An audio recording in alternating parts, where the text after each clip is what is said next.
Hi guys, in this video I will show you how you can turn off the antivirus on your Windows 10 and even the virus protection on your Windows 10 or 11. So if you have an antivirus installed, like in my case I have installed the Avast antivirus, you can click on the icon from the icon tray, right click on that and then go to the pop menu, look for the disable option, and if you want to temporarily disable that for 1 hour or few minutes, you can also select that, or you can disable it for till the computer restarts, or you can disable it permanently. So I'll just disable it for 10 minutes. It will caution me. I'll click OK and my antivirus would be disabled.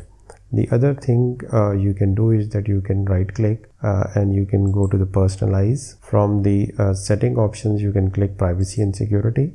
Here you can click Windows security, and from here you can right click and disable the virus and threat protection. So this is how you can turn off the virus and threat protection on your Windows 10. Thanks for watching. Like, share and subscribe.